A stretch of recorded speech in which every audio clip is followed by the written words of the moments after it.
কিন্তু তৈরি হচ্ছে, যার ফলে টেলিভিশনগুলো জনতার কাছে আসতে বাধ্য হয়েছে, নইলে আসতো না যদি বিকল্প গণমাধ্যম না থাকতো।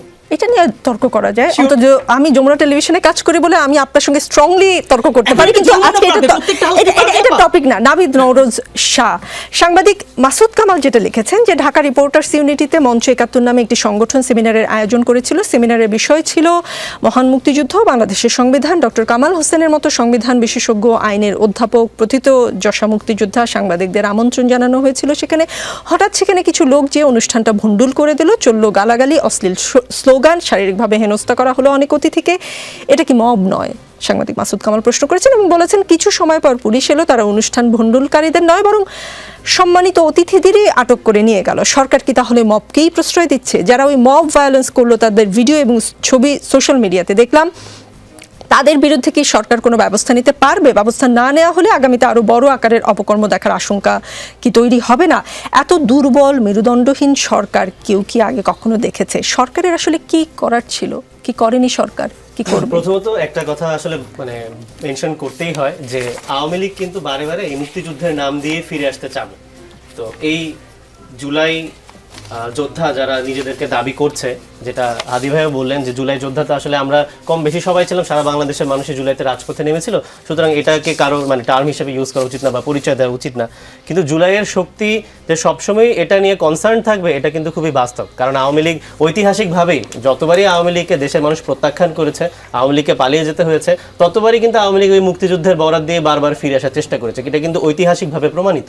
তো আজকে যে অনুষ্ঠানটা হলো সেটা যারা মব তৈরি করেছে বললেন, সেটাকে আবার আপনি যেই টার্মেই দেখেন না কেন, তারা কি কারণে গিয়েছে সেটাকে অবশ্যই পুলিশের দেখতে হবে, তদন্ত করে দেখতে হবে। সেটাকে আমরা কখনোই মোটা দাগে সমর্থন করতে পারি না।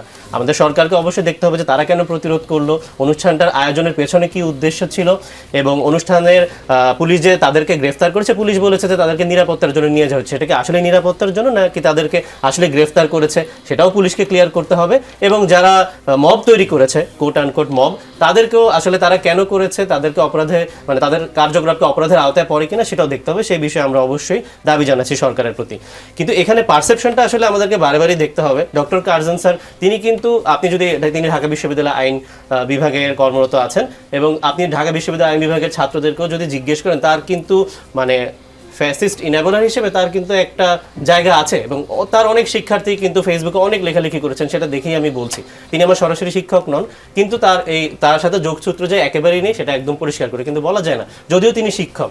সো শিক্ষক অবশ্যই, অনেক শিক্ষক আমাদেরকে জুলাইতে আমাদেরকে বাঁচিয়েছেন, আমাদের সাথে আন্দোলন সংগ্রাম করেছেন, কিন্তু অনেক শিক্ষকই কিন্তু আবার পতিত ফ্যাসিস্ট হাসিনাকে গত 15 বছর ধরে সমর্থন দিয়ে গেছেন একেবারে নির্লজ্জভাবে। সুতরাং সেটাও আমাদেরকে দেখতে হবে যে তার উদ্দেশ্যটা কি ছিল।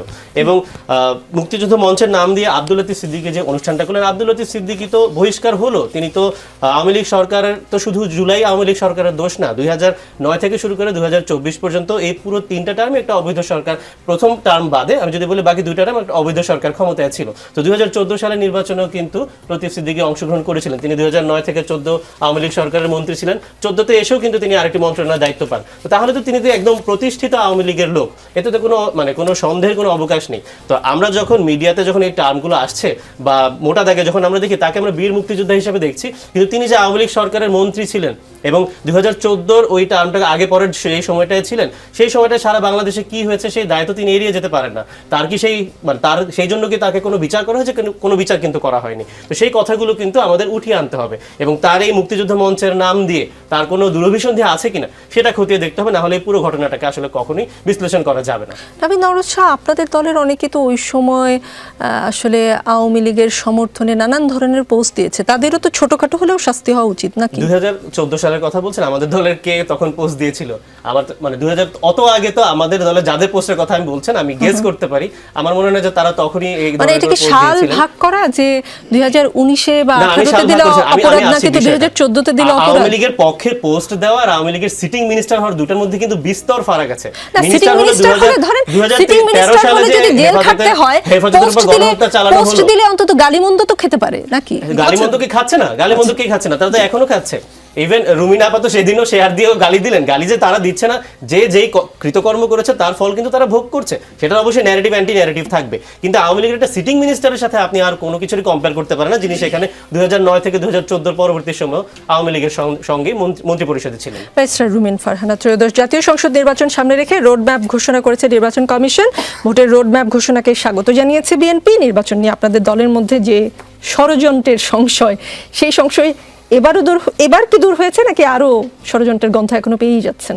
আপনার প্রশ্নে যাবার আগে কি আমি যে বিষয়ে 3 বক্তা আলোচনা করলেন সেটা নিয়ে কিছু কথা বলতে নিশ্চয়ই আপনার অনেক কথা জমে আছে। জি, দেখুন, আমরা 2024-এ, আমি আমারটা বলি, প্রত্যেকে যার যার স্বপ্ন নিয়ে মাঠে নেমেছিল।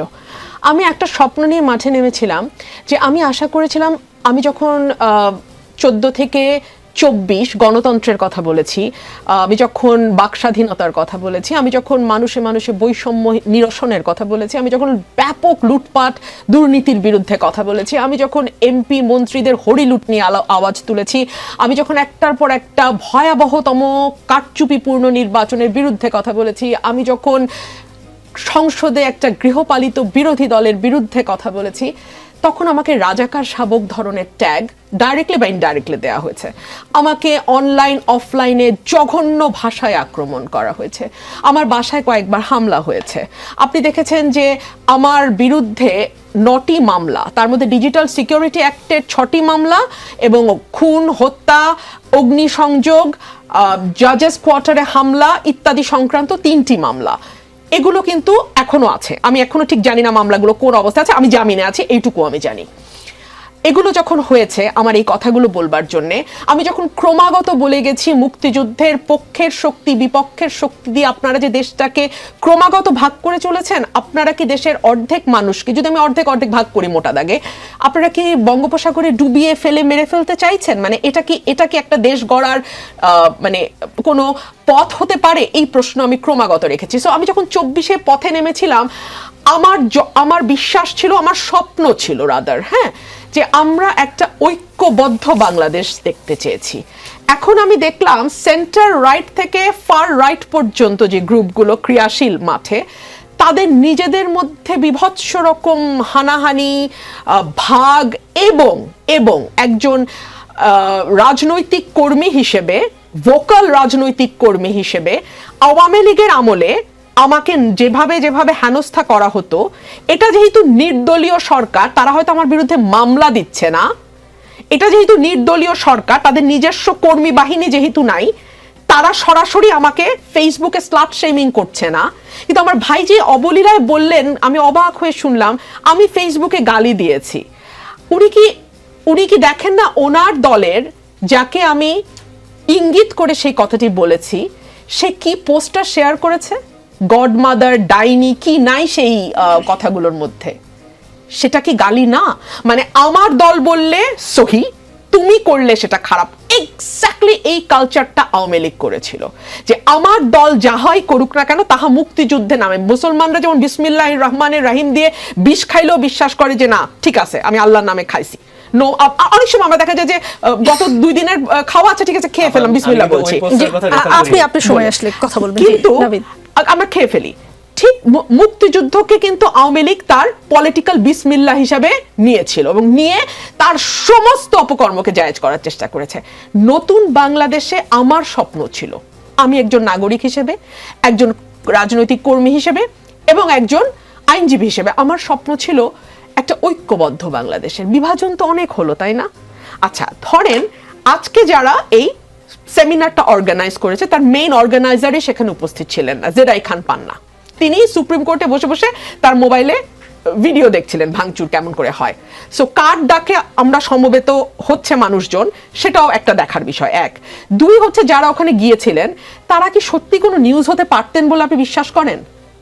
কিন্তু তাদেরকে যখন আপনি মব দিলেন, মববাজি করে তাদেরকে জঘন্য ভাষায় গালাগালি করে, এখন সেটা একটা ন্যাশনাল মিডিয়ার হেডলাইন হয়ে গেল এবং তাদেরকে মানুষ ভুলেই গেছিল। তাদেরকে আবার নতুন করে আমরা, লতিফ সিদ্দিকী যে বেঁচে আছে এটাই আমরা অনেকে জানতাম না, মানে ভুলে গেছিলাম, ভাবছিলাম হয়তো মারাই গেছেন উনি, কিন্তু উনি আসলে বেঁচে আছেন। এবং ওনাকে একটা একটা গোষ্ঠীর কাছে ওনাকে হিরো করে ফিরিয়ে আনা হলো। কিন্তু যদি ধরেন আপনি একদম চুপচাপ থাকতেন, কি হতো? কেউ জানতেই পারতো না। আমার ভাই গালিব যে কথাটা বলেছেন, আওয়ামী লীগ এদের মধ্যে দিয়ে ফিরে আসতে পারে না, গালিব হয়তো বলেনি, এটা হাদি বলেছেন, হাদি হয়তো বলেছেন, বা দুজনের একজন বলেছেন, হ্যাঁ, যে ওরা ফিরে আসতে পারে। হ্যাঁ, এই ভয়টা ডেফিনেটলি থাকবে যে ওরা ফিরে আসতে পারে। কিন্তু নিকোল, আমি আপনাকে বলি, যদি আওয়ামী লীগ ফিরে আসে, সেটা ফিরে আসবে আমাদের ব্যর্থতার জন্য।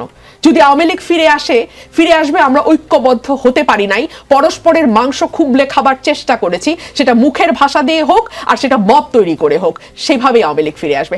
আপনি দেখেন, এই যে জুলাই আগস্টের পর খুঁজে খুঁজে খুঁজে 7 জন বীর শ্রেষ্ঠর ভাস্কর ভাঙা হলো, তাতে কি হলো? হাসিনা আবারও প্রমাণ করার বা বলার সুযোগ পেল, প্রমাণ করা তো এটা ইতিহাসের ব্যাপার, বলার সুযোগ পেল যে মুক্তিযুদ্ধ একমাত্র আওয়ামী লীগের হাতেই নিরাপদ। যখন আপনি মুক্তিযোদ্ধাদের গলায় জুতার মালা পরালেন, এই ঘটনা হাসিনার আমলেও হয়েছে, দুই একটা, হয় নাই যে তা না, কিন্তু এখন যখন হচ্ছে, হাসিনা এবং তার দল ভবিষ্যতে রক ফুলিয়ে বলতে পারবে, বা এখনই তারা ডেফিনেটলি বিদেশে বলছে 2,500 কোটি টাকা যদি এসালম দিয়ে থাকে, সেই টাকা তো আর নিশ্চয়ই তিনি প্রসাধনী কিনে ব্যয় করছেন না, সেই টাকা তো পলিটিক্যালি কাজেই ব্যয় হচ্ছে। সো তিনি ডেফিনেটলি বিশ্বব্যাপী এটা প্রচার করবেন এবং করছেন যে এই যে দেখেন বাংলাদেশের মুক্তিযোদ্ধাদের আজকে কিরকম হেনস্থা করা হচ্ছে, তাদেরকে তাদের কাজ করতে দেন। খোদার ওয়াস্তে, আমরা যারা বাংলাদেশটাকে নতুন একটা বাংলাদেশ করার স্বপ্ন দেখেছিলাম, আমরা বাংলাদেশটা বিনির্মাণে একটু মন দেই। আমাদের মনোযোগ না নানান দিকে, আমাদের মনোযোগ ধরেন রাষ্ট্রপতির ছবি নামাবো না রাষ্ট্রপতির ছবি থাকবে, আমাদের মনোযোগ হচ্ছে আর্মির সঙ্গে কনফারেন্স করে বাইরে এসেই আর্মিকে যাচ্ছে তাই বলে মানে জনগণের সবার সামনে তাদেরকে ছোট করে ফেলা, আমাদের মনোযোগ হচ্ছে একটা মব তৈরি করে ফজলু ভাইয়ের বাসার সামনে বসে অকথ্য ভাষায়, আমার না খুব দেখতে জানতে ইচ্ছা করে যে এই ছেলে মেয়েগুলো বসছে, তাদের চেহারা তো আসছে মিডিয়াতে, কারো না কারো তো সন্তান, ওদের বাবা মা আসলে মানে মানে মানে ওদের তো একটা পরিবার আছে না, মানে সেই পরিবারের কাছে কি বিষয়টি স্বাভাবিক? ওরা কি ঠিক এটাই শুনে শুনে শুনে শুনে বড় হয়েছে, যেটা স্লাম এরিয়াতে সকালই শুরু হয় বাথরুমের দখল নিয়ে কুৎসিত গালাগালি করে,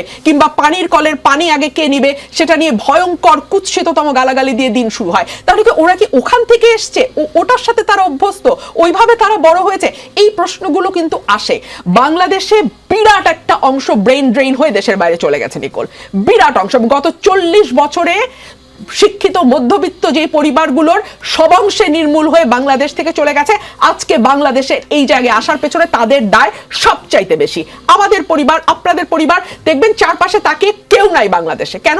কারণ তারা খুবই ভদ্র পরিবেশে, সুস্থ পরিবেশে, সঠিক পরিবেশে, সুন্দর পরিবেশে তারা আছেন, এবং বাংলাদেশটা এমন একটা গোষ্ঠীর হাতে এখন গিয়ে পড়েছে, 15 বছর তো ছিলই, সেটার একেবারে র্যাপচার্ড অবস্থায় এখন আমরা যেখানে গিয়ে দাঁড়িয়েছি, সেখানে এই ভাষাগুলোকে এখন স্বাভাবিকীকরণের একটা চেষ্টা হচ্ছে। রুমিন ফারহানা, আমি আপনাকে আসলে অনেকবার অনেক প্রশ্ন করতে গিয়েও থামাতে পারলাম না, কারণ আপনি আমার মনে হলো আপনার স্বপ্নভঙ্গের কথাগুলো বলছেন। রাজনীতিতে কোনো বিরতি নেই, ফিরছি একটু পরে।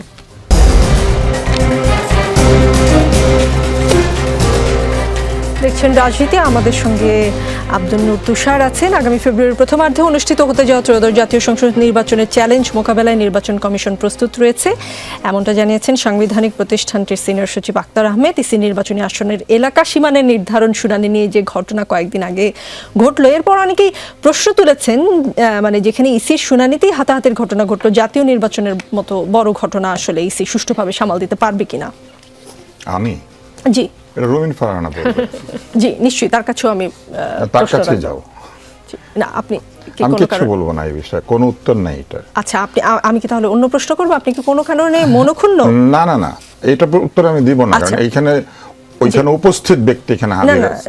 নিশ্চয়ই তার কাছে আমি প্রশ্ন করব, পরবর্তীতে তার কাছে আমি প্রশ্নের জন্য যাচ্ছিলাম। সংস্কার প্রস্তাব নিয়ে তাহলে প্রশ্ন করি। সংস্কার প্রস্তাব বাস্তবায়নের অঙ্গীকারনামা ও বাস্তবায়ন পদ্ধতি নিয়ে রাজনৈতিক দলগুলোর মতভিন্নতার কারণে আটকে আছে জুলাই জাতীয় সনদ, এবং এই দুটি বিষয় নিয়ে আগামী সপ্তাহে দলগুলোর সঙ্গে আনুষ্ঠানিক আলোচনা শুরু করার পরিকল্পনা আছে জাতীয় ঐক্যমত্য কমিশনের। 3য় দফা কিন্তু বসতে যাচ্ছে, যদি সামনে বসে। তো আপনার কি মনে হয় এই দফায় আসলে সমাধান হবে, নাকি আরো বেশি করে চা নাস্তাই শুধু খাওয়া হবে? যখন কোনো প্রতিষ্ঠানে কেউ চাকরি করে, তখন ডেলিভারেবল যদি সে সময় মতো দিতে না পারে, চাকরি চলে যায়। এটা যে কোনো জায়গাতে, কর্পোরেট ওয়ার্ল্ড হোক, কিংবা আপনি ডাক্তার হন, আপনি ইঞ্জিনিয়ার হন, ইভেন আপনি শিক্ষক হন, যদি আপনার সব ছাত্র ফেল করে, তাহলে চাকরি চলে যায়, অথবা সেই শিক্ষককে সরিয়ে নেওয়া হয় কারণ সে পড়াতে পারছে না। ঐকমত্য কমিশন এতদিন লাগাচ্ছে মানে এই ঐকমত্য কমিশন আসলে ঐকমত্য তৈরি করছে না, বরং ঐক্যে বিভেদ তৈরি করছে। এবং আমার কাছে সবসময় মনে হয়েছে যে ঐকমত্য কমিশন বাংলাদেশকে বুঝে আসলে কথাবার্তা বলে না, তারা তাদের মতো করে একটা কিছু বাংলাদেশকে দিতে চায়। এইটা আমার কাছে মনে হয়েছে যে এইটা ঠিক না। ঐকমত্য কমিশন তার কাজ ব্যর্থ হচ্ছে না, সফল হচ্ছে। এটা যত বেশি মিটিং করবে আর যত বেশি এরকম তৃতীয় দফা চতুর্থ দফা করবে, ততই এটা ব্যর্থতা। যত দ্রুত তারা এটা শেষ করতে পারবে, ততই এটা সফলতা। অন্য সব কাজ দেরি হলে পরে আমরা বলবো যে এটা অযোগ্যতা, এটা ঠিক না। শুধু ঐকমত্য কমিশন নির্বাচনের আগের দিনও যদি বসে বসে মিটিং করে, বলতে হবে এটা ঠিক। জনগণের অবশ্যই অধিকার আছে এটা বলার যে ঐকমত্য কমিশন রাজনীতিবিদদের মধ্যে ঐক্য আনার জন্য যে ধরনের প্রস্তুতি, যে ধরনের ইনফ্লুয়েন্স করার ক্ষমতা, অথবা যে ধরনের প্রস্তাব নিয়ে কথা বলার যে দক্ষতা, আমার মনে হয়েছে এটা নাই। আর সবচেয়ে বড় কথা হচ্ছে ওনারা তো শুধু রাজনৈতিক দলের সাথে কথা বলছেন, বাংলাদেশে রাজনীতি করে না এমন কোনো লোকজন নাই, তাদের কোনো মতামত নাই। তাদের মতামত তারা কীভাবে নিয়েছে, এর সাথে তার সাথে আলোচনা করে কাকে? পছন্দের এনজিওগুলির সাথে।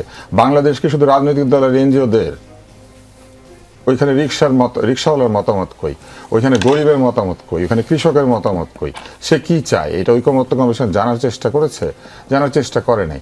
তারা ব্রিটিশ পদ্ধতি, আমেরিকান পদ্ধতি, ফ্রেঞ্চ পদ্ধতি, এমন কোনো পদ্ধতি নাই যেগুলো নিয়ে এখানে আলাপ করছে না। কিন্তু আসল পদ্ধতি হতে হবে বাংলাদেশের পদ্ধতি, যেটা বাংলাদেশের মানুষ বুঝতে পারবে এবং সেইটা মেনে চলে বাংলাদেশকে শাসন করতে পারবে। আমি দুইটা জিনিসের শুধু উত্তর দিতে চাই। আমি কখনো গুলশান বনানীতে থাকি নাই, আমি ধানমন্ডিতেও থাকি না, আমি কলাবাগানেও থাকি নাই। আমি জন্মেছি হচ্ছে পুরনো ঢাকায়, আর আমি থাকি হচ্ছে মিরপুরে, গরুরহাটের কাছে, গাবতলীতে। অতএব আমি কোনো এলিট এই জন্য না যে আমি ওই কোথায় থাকি আর কোথায় থাকি না দিয়ে। এই বিবেচনায় যারা নিজেদেরকে এলিট এবং নন এলিট বিবেচনা করে, এটা একটা প্রবলেম। কারণ সম্পদের হিসাবে এলিট নন এলিট হয় না। কবি নজরুল এলিট ছিল না? কবি নজরুল ছোটবেলায় লেটোর দলে গান গেয়েছে নেচে নেচে, এবং সেটা মেয়ে সেজে, কিন্তু ছেলে সেজে না, দারিদ্রের কষাঘাতে। কি বলে, দড়িরামপুরে রুটি বানায় নাই, হাবিলদার হয়ে চাকরি করতে যায় নাই ইয়েতে ব্রিটিশ সেনাবাহিনীর সাথে।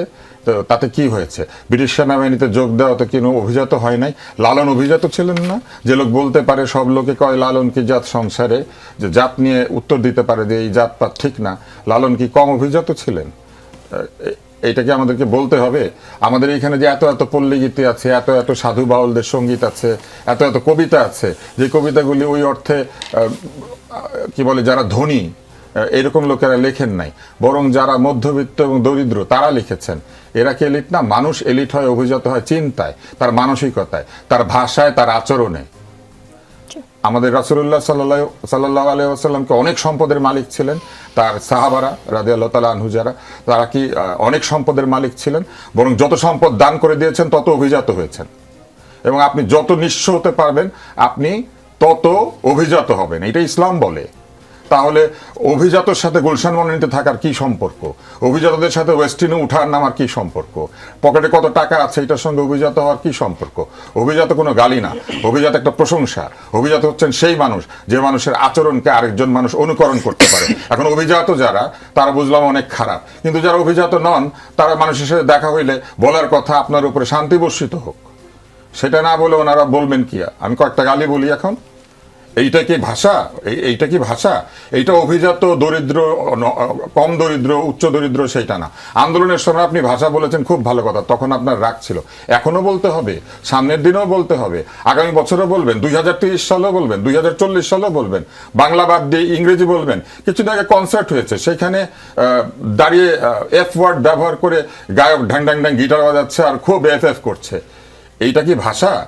এইটা বাংলাদেশের মানুষের ভাষা? প্রতিবাদের ভাষা অনেক আছে। দুর্গমগিরি কান্তার মরু দুস্তর পারাবার, হে, এইটা প্রতিবাদের ভাষা না? কারার ওই লৌহকাবাদ ভেঙে ফেল কর রেলোপাট, এটা কোনো কারণে মনে হচ্ছে যে রাজনীতিবিদ থেকে শুরু করে যারা আসলে নিজেদেরকে অ্যাক্টিভিস্ট বলে, তাদের ধৈর্যের বাঁধ ভেঙে যাচ্ছে, কাজে কর্মে, কথায় বার্তায়, আচরণে বেসামাল হয়ে পড়ছে, এরকম না? এটা কেউ তাদেরকে শিখিয়েছে, কেউ তাদেরকে ইনফ্লুয়েন্স করছে যে এই ভাষায় কথা বলো, এইটাই প্রতিবাদের ভাষা। পৃথিবীতে বহু বহু দেশে প্রতিবাদ হয়েছে। কোন কোন জায়গাতে এরকম কুৎসিত ভাষায় মা বাপ যারা এটার সাথে জড়িত না, তাদেরকে তুলে এনে, যৌনাঙ্গ তুলে এনে গালিগালাজ করা হচ্ছে। আমেরিকাতে ওরা কথায় কথায় এফ বলে, ওইখানে এটা গালি না, কিন্তু আমাদের এখানে এটা তো একটা গালি। এবং কোন কোন দেশের আলাদা আলাদা, কোন কোন অঞ্চলের আলাদা আলাদা ভাষা আছে যেখানে তারা লোকালি গালিকে তারা সোশ্যাল মিডিয়াম হিসেবে ব্যবহার করে। চট্টগ্রামে এরকম আছে, নোয়াখালীতে আছে, রংপুরে আছে, রাজশাহীতে আছে, সেটা লোকালি তারা নিজেরা ব্যবহার করে। এইটাকে কি আন্তর্জাতিক বানিয়ে ফেলবো আমরা, যে বাংলাদেশে প্রতিবাদ হলে পরেই এই জিনিসগুলো হয়? একসময় এগুলো ট্রান্সলেট হবে, একসময় এইটা ইতিহাস হিসেবে থেকে যাবে, তখন এই ভাষাগুলি মানুষ দেখবে এবং দেখে তারপরে পরিচিত হবে কি এরা আন্দোলন করেছিল, এরা মননে অভিজাত ছিল না, এইটাই সবাই বলবে। মননে অভিজাত হইতে তো পয়সা লাগে না। এবার আমি আসি, আওয়ামী লীগের কি সম্পত্তি নাকি মুক্তিযুদ্ধ? মুক্তিযুদ্ধ আওয়ামী লীগকে একা করেছিল? একটু আগে আমরা শুনেছি এই গণপরিষদ হয় নাই, ইচ্ছামতো সংবিধান লিখেছে। তার মানে কেন মুক্তিযুদ্ধের পরে যারা মুক্তিযুদ্ধ করেছে সবাই সংবিধান লিখতে পারে না? এটাই তো যুক্তি। সবার অংশগ্রহণে এই সংবিধানটা হয় নাই, এটাই তো যুক্তি। তাহলে সংবিধানটা সবার অংশগ্রহণে হইল না, এইটা যদি আপত্তির জায়গা হয়, তাহলে মুক্তিযুদ্ধটা একলা আওয়ামী লীগের হয়ে যাচ্ছে কিভাবে? এখন মুক্তিযুদ্ধ শব্দ উচ্চারণ করলে ওইটার পিছন থেকে আওয়ামী লীগ জেগে উঠবে। এটা একটা নিরর্থক ভীতি। মুক্তিযুদ্ধ বললেই যদি আওয়ামী লীগ জেগে ওঠে, বিএনপি কি মুক্তিযুদ্ধের কথা বলবে না? শহীদ রাষ্ট্রপতি জিয়াউর রহমান মুক্তিযুদ্ধ করেন নাই, ভাসানী মুক্তিযুদ্ধের সঙ্গে ছিলেন না। আর ভাসানীর দল যদি আসে বা ভাসানীর ভক্তরা যদি এসে বলে মুক্তিযুদ্ধ এবং একটা কিছু মুক্তিযুদ্ধের স্মরণে বা মুক্তিযুদ্ধ নিয়ে একটা কিছু করে, তাহলে ওইটার ভিতর থেকে আওয়ামী লীগ বের হয়ে আসবে? আওয়ামী লীগ কি সবার পিছনে লুকিয়ে আছে, ঘুমিয়ে আছে আওয়ামী লীগ সব নেতারই পিছনে? জি জি, শরীফ উসমান হাদি, তরুণদের হাত ধরে দেশের রাজনৈতিক সংস্কৃতিতে ভালো পরিবর্তন আসবে, তরুণরাই পরিবর্তনের নেতৃত্ব দিবে, এমনটা আশা করেছিলেন। অন্তত আমি আব্দুল নূর তুষার এবং ব্যারিস্টার রুমিন ফারহানা, যারা রাজনীতিতে বলেন বা দেশের বিভিন্ন সাংস্কৃতিক কর্মকাণ্ডে বলেন, আপনারা নিজেরাও একটি সাংস্কৃতিক সংগঠন, অনেক সিনিয়র আপনাদের চেয়ে, তাদের দুজনের কণ্ঠে কিন্তু আশাহত হবার আমি আভাস পেলাম বা অনুভূতি পেলাম। তরুণরা মিছিলে রাজনৈতিক কর্মসূচিতে যে ভাষায় বক্তব্য দিচ্ছেন, বিরোধী মতকে আক্রমণ করছেন, সেইটা কি আসলে কোনো ইতিবাচক পরিবর্তন হচ্ছে মনে হয় আপনার? প্রথম কথা আমি একটু বলে নেই, এখানে আমরা যেই চারজনই আছি, এই যে ধরেন যেই প্যাটার্ন এটাকে মব নামে ডাকেন, যে নামেই ডাকেন, আমার মনে হয় না এখানে যেমন তার এনসিপি থেকে সেখানে কেউ গেছে, যাওয়ার কথা না। আমি এবং আমাদের তো এটার সাথে দূরবর্তী সম্পর্কও নাই, সুতরাং ওইটাকে জাস্টিফাই করা বা লেজিটিমেসি দিয়ে আমাদের কাজ না। কিন্তু আমাদের কাজ হলো যখনই কাউকে ধরা হচ্ছে তার অপরাধের জন্য একটা ন্যূনতম প্রতিরোধ জনগণ করছে, এই করাটা কতটুকুন ঠিক না এই আলোচনাটা চলবে। কিন্তু একজন ভোটচোর হিসেবে ধরা হচ্ছে ভোটচোরকে, কিন্তু ভোটচোর না বলে যখন ফ্রেমিং হচ্ছে ধরা হচ্ছে বীর মুক্তিযোদ্ধাকে, এর মানে এটাকে দাঁড় করিয়ে দেওয়া হচ্ছে বীর মুক্তিযুদ্ধের বিরুদ্ধে।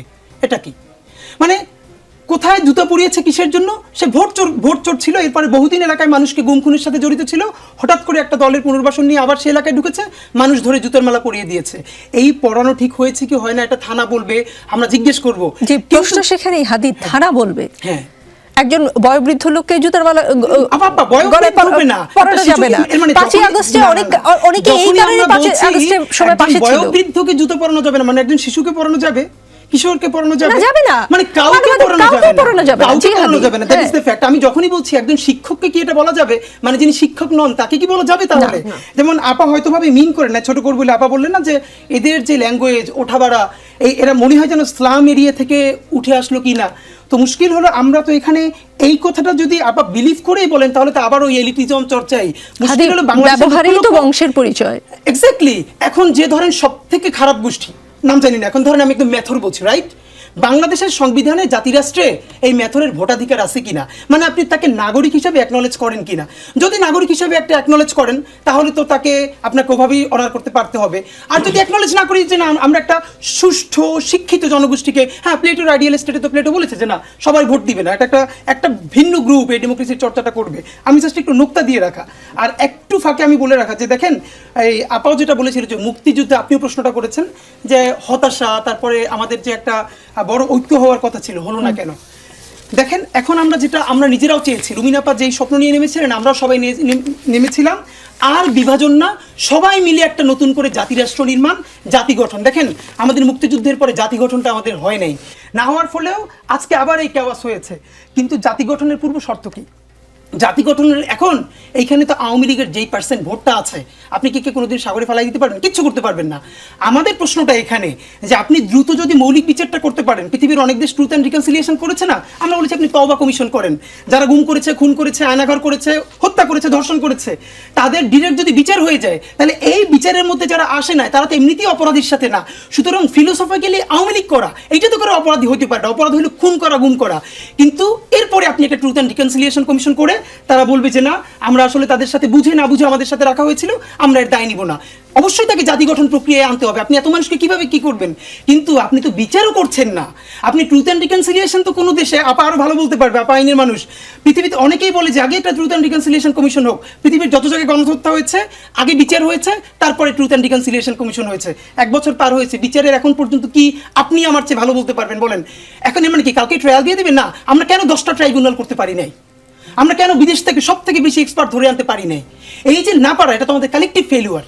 এই প্রশ্নগুলো যখন হওয়ার কথা, তখন আমরা আজকে মিডিয়ায় শুনি করেছে চুরি, করেছে ধর্ষণ, করেছে হত্যা, বলে বীর মুক্তিযোদ্ধাকে ধরছে। আসলে কি তার মানে এই যে ভাইও যেভাবে বলছে, তার কি বীর মুক্তিযুদ্ধ মানে সে মুক্তিযুদ্ধ করছে এই জন্য ধরছে?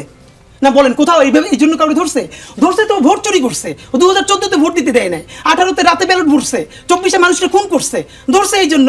কিন্তু ধর্ষকের বিচার নাকি বিচার মানে জুতার মালা পড়াইছে মুক্তিযুদ্ধের, এটা হয় না।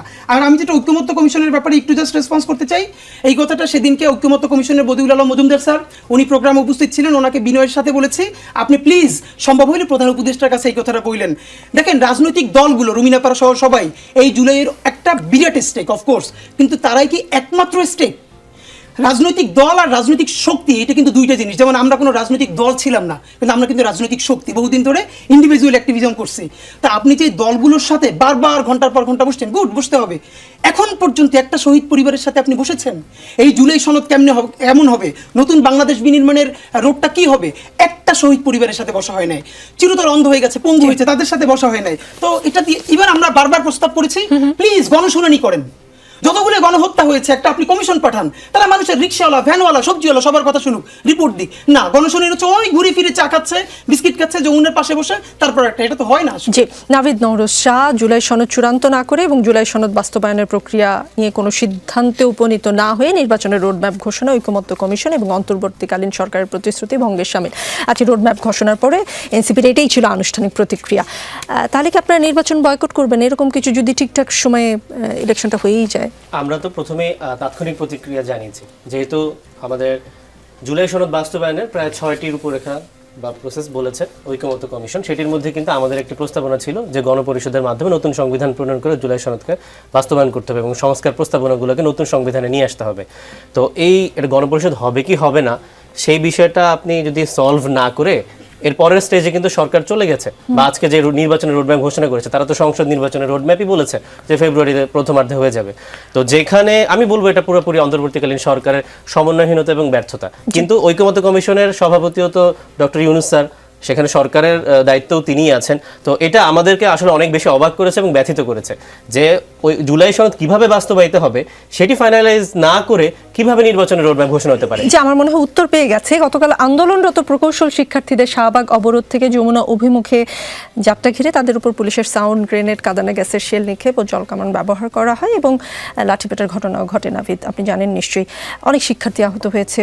আচ্ছা, আপনারা 144 ধারা ভেঙে বা আপনাদের সহযাত্রীরা 144 ধারা ভেঙে যমুনার সামনে থাকলে আপনাদের আদর আপ্যায়ন করে, কিন্তু প্রকৌশলী যারা হবে ভবিষ্যতে তাদের পেটানো হলো। আপনাদের কাছে কি এমন আছে? না, আমি তো প্রথম কথা হচ্ছে আমাদের কখনোই আদর আপ্যায়ন করা হয়নি।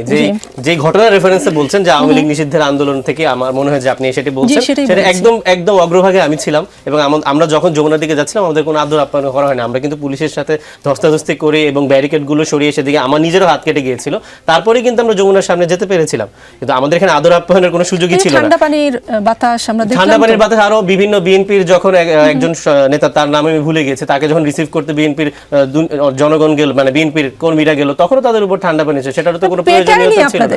মানে যমুনার সামনে 144 ধারা ছিল তো তখনও ছিল। সেটাতে আসছি, টপিকটাতে আসছি, যে আপনি বলছেন যে গতকালকে প্রকৌশলী ছাত্রদের, সেটাতে কিন্তু আমরা প্রথমে এটা নিয়ে নিন্দা জানিয়েছি এবং আমরা তীব্র প্রতিবাদ করেছি যে কোনো আন্দোলনে, শিক্ষার্থীদের আন্দোলনেই যদি পুলিশ অতিরিক্ত বল প্রয়োগ করে, এবং সেটিকে অবশ্যই আমাদের পুলিশ প্রবিধান এবং অন্যান্য অন্যান্য আইনের আলোকে দেখতে হবে যে পুলিশ প্রয়োজনের অতিরিক্ত বল প্রয়োগ করেছে কিনা, এবং সেটা যদি করে থাকে সেটা অবশ্যই একটা নিন্দনীয় কাজ।